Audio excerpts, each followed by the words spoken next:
მოგესალმებით მესტიიდან. დღეს არის 2026 წლის 27 მაისი. როგორც მოგეხსენებათ, რამოდენიმე დღის წინ ოცნების ხელმძღვანელობის ზოგიერთი წარმომადგენლისგან გამოთქმული იქნა გარკვეული წუხილები თუ შეშფოთება თუ არ ვიცი როგორ შეიძლება უფრო ზუსტად რომ გამოითქვას, დანიაში ადამიანის უფლებების მიმართულებით არსებულ მდგომარეობასთან დაკავშირებით. მე მინდა რომ ახლა გავაკეთო გარკვეული შედარება საქართველოსა და დანიას შორის, როგორც დემოკრატიის მიმართულებით, ასე ეკონომიკის მიმართულებით და ასე სიცოცხლის საშუალო ხანგრძლივობის მიმართულებით. მაგრამ სანამ დეტალურად გადავიდოდე ახლა ჩამოთვლილ საკითხებზე, მოგიწოდებთ იმათ, ვისაც აქ ამ პლატფორმაზე, ამ აკაუნტზე ჩემი აქტიურობა საინტერესოდ მიგაჩნიათ, რომ გამოიწეროთ, ანუ დააფოლოოთ ეს აკაუნტი. დასვათ მოწონებები ანუ ლაიქები და გააზიაროთ იმ მიზნით, რომ პირადად თქვენს და უფრო მეტ ადამიანს უფრო გქონდეთ წვდომა ამ აკაუნტზე არსებულ მასალასთან ამ აკაუნტზე არსებულ მასალაზე. ამ აკაუნტზე არსებულ მასალაზე. როგორც მოგეხსენებათ, გამოთქმული იქნა ზემოთ ნახსენები წუხილები და ახლა დავიწყოთ შედარება. დავიწყოთ დემოკრატიით. დემოკრატიის მიხედვით სოფლიოში ქვეყნდება დროდადრო სოფლიო სახელმწიფოთა ჩამონათვალი დემოკრატიის მდგომარეობის მიხედვით და ამ მხრივ ერთ-ერთ უმნიშვნელოვანესად ითვლება ბრიტანული კომპანია ეკონომისტის მონაცემები, რომელიც პერიოდულად აქვეყნებს სიას დემოკრატიის ინდექსის მიხედვით სოფლიო სახელმწიფოებში. აღნიშნულ სიაში არის 10-ქულიანი შეფასება, 10 ითვლება საუკეთესოდ, 10-დან 6-მდე ითვლება დემოკრატიული მმართველობის სახელმწიფოებად, თუმცა მათ შორის განსხვავება და ხშირ შემთხვევაში სხვადასხვა სახელმწიფოებს თვითონ დემოკრატიული სახელმწიფოების ჩამონათვალში სხვადასხვა ქულები აქვს მინიჭებული დემოკრატიის ინდექსის მიხედვით. 6-დან 4 ქულამდე ითვლება ჰიბრიდული, ანუ დემოკრატიისა და ავტორიტარიზმის ნარევი რეჟიმების სახელმწიფოებად, ხოლო 4 ქულა ეს არის ეგრეთ წოდებული წითელი ხაზი, რომლის დაბლას უკვე იწყება ოფიციალურად ავტორიტარულად აღიარებული სახელმწიფოების ჩამონათვალი, რომელიც მთავრდება ჩრდილოეთ კორეით, მიანმით ყოფილი ბირმა და ავღანეთით. აღნიშნულ სიაში 2025 წლის მონაცემებით საქართველო იმყოფება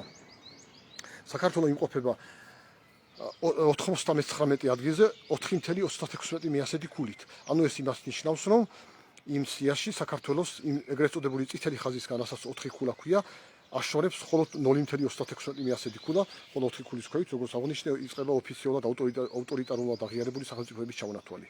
იმავე სიაში, ასევე 2025 წლის მონაცემებით, დანია იმყოფება მესამე ადგილზე ნორვეგიისა და ახალი ზელანდიის შემდეგ 9.42 ქულით.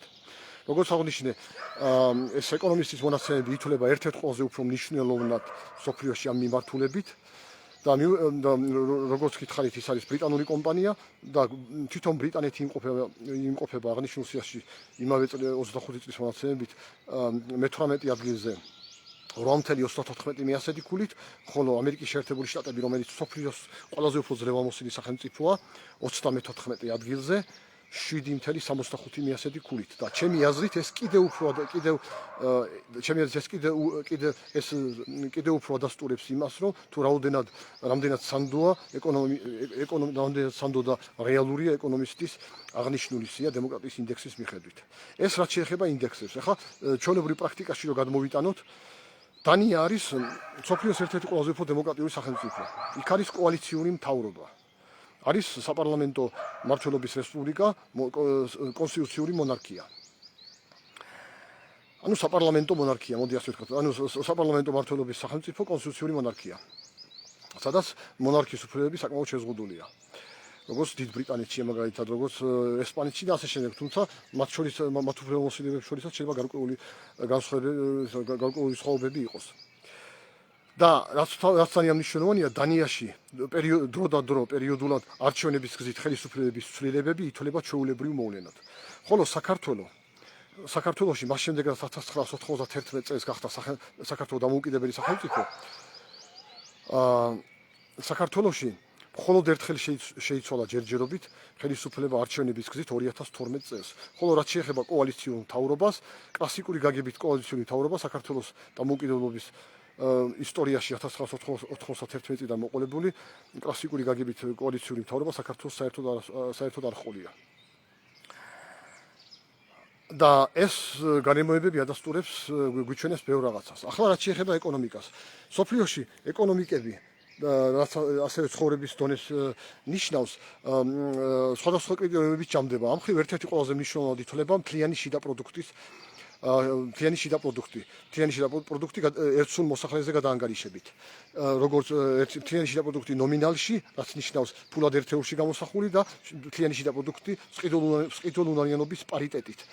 სყიდულუნარიანობის პარიტეტი ეს ნიშნავს იმას, რომ ხდება ფასების გადაანგარიშება ამერიკის შეერთებული შტატების ფასებთან შედარებით, ანუ ამერიკის შეერთებული შტატები ამ შემთხვევაში აღებულია ათვლის სახელმწიფოდ და ხდება შედარება ამერიკის შეერთებული შტატების ფასებთან შედარებით.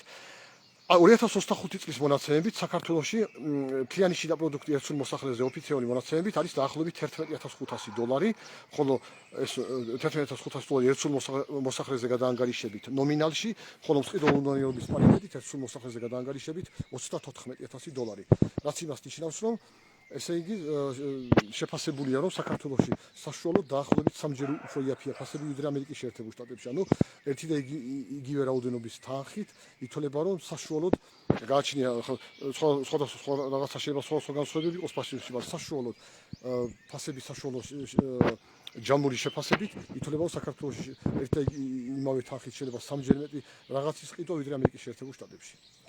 გარდა ამისა, სახელმწიფოებს გააჩნიათ ეგრეთ წოდებული ჩრდილოვანი ეკონომიკები. და რაც უფრო განვითარებულია სახელმწიფოები, უმეტეს შემთხვევაში იმათ პროცენტულად, იმათ მშპ-ში ეგრეთ წოდებული ჩრდილოვანი ეკონომიკის წილი უფრო ნაკლებია, უმეტეს შემთხვევაში, ხოლო რაც უფრო ნაკლებად განვითარებულია სახელმწიფო, მის მთლიანი შიდა პროდუქტში ეგრეთ წოდებული ჩრდილოვანი ეკონომიკის წილი იმის მთლიან შიდა პროდუქტში უფრო მაღალია.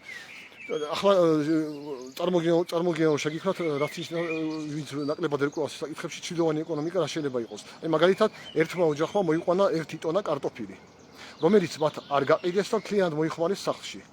მაგრამ და ის მთლიანი შიდა პროდუქტის სტატისტიკაში საერთოდ არ აისახა, მაგრამ რეალობაში ის მთლიანი შიდა პროდუქტია, იმიტომ რომ ის